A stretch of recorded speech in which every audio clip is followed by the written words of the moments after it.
Welcome back to the new session.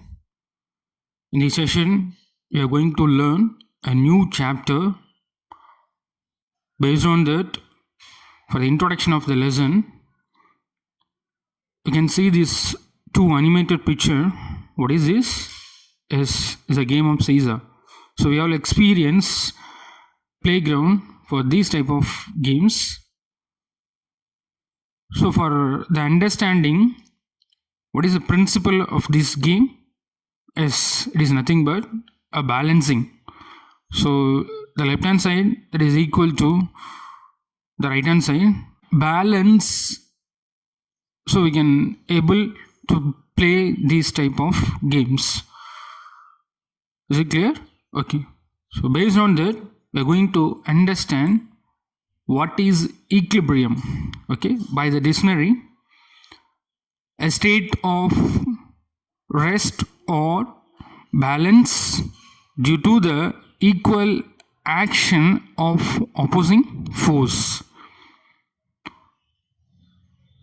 So come to understand, in chemistry, a chemical equilibrium is nothing but a process where a forward and reverse reaction occur at equal rates, which is nothing but a rate of forward reaction that is equal to rate of a reverse reaction. Okay. So note it out, not all chemical reactions are reversible. Is it clear? Okay. So come to understand what is ionic equilibrium. The equilibrium that involve ions in aqueous solutions is referred to as an ionic equilibrium.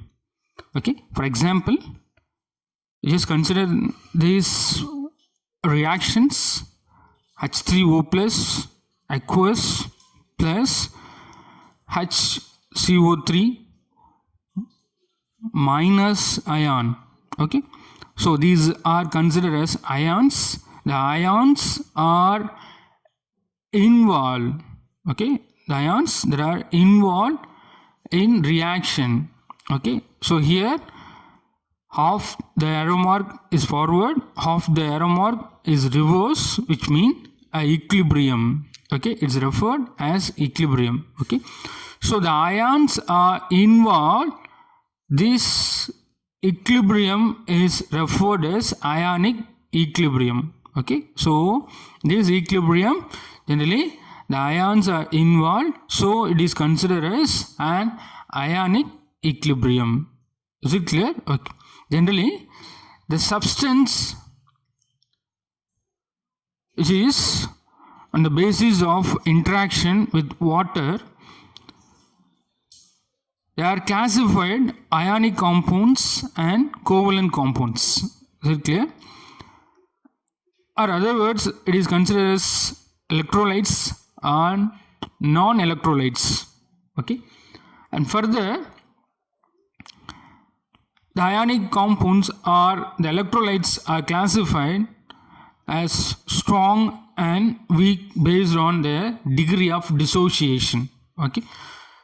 So example for the strong electrolytes like KOH, NaOH, HCl, NaCl and H2SO4 and etc.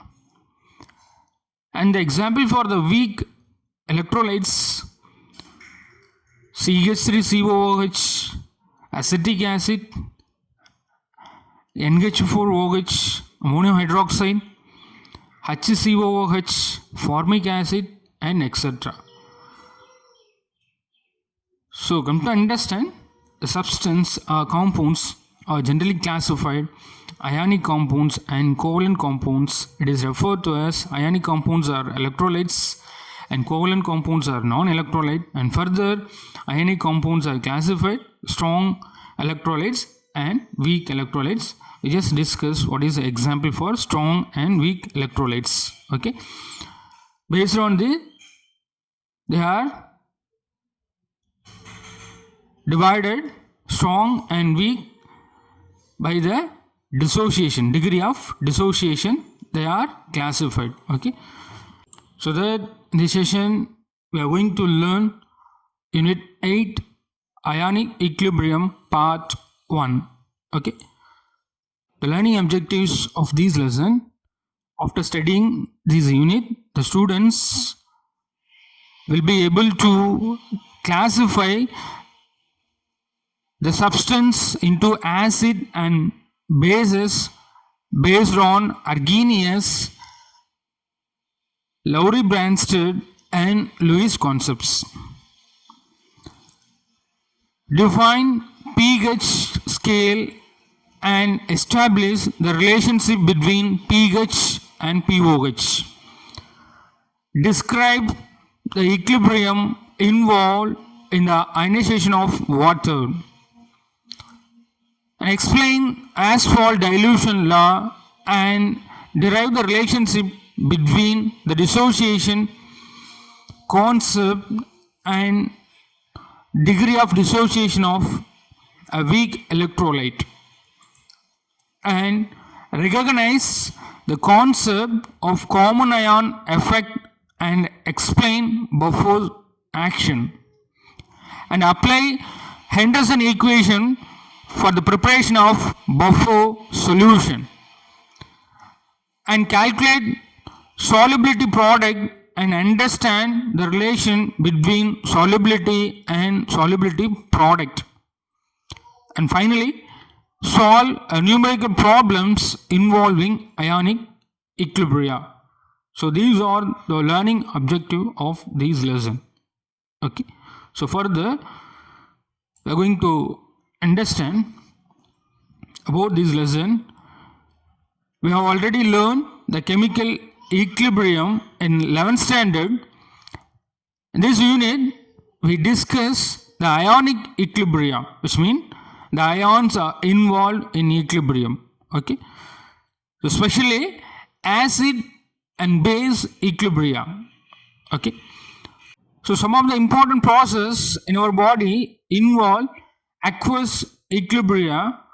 For example, a carbonic acid, okay, H3O plus ion, bicarbonate, okay, HCO3 minus bicarbonate ion, buffer in the blood, okay, it's occur in blood, okay. For this reaction is example for ionic equilibria because the ions are involved in this equilibrium reaction. Okay. The word buffer is nothing but it's maintain the pH of solution. Later we will discuss in detail. So we have come across many chemical compounds in our daily life. Among them, acid and bases are most common.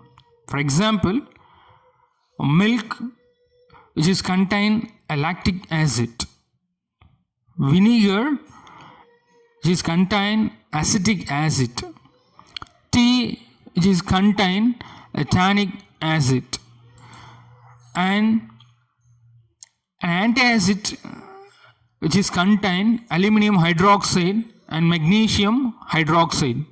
Okay.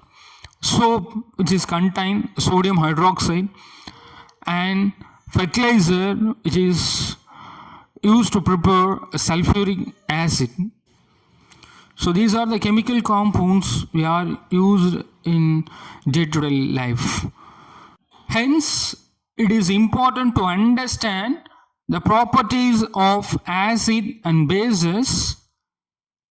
In this unit, we shall learn the definitions of acid and bases and study their ionization in aqueous solution. We learn the pH scale and also apply the principles of chemical equilibrium to determine the concentration of the species furnished in aqueous solution by acids and bases. So students, I hope you will understand the introduction of ionic equilibrium. For the next class, we are going to discuss about what is acids and basis. Thank you, students.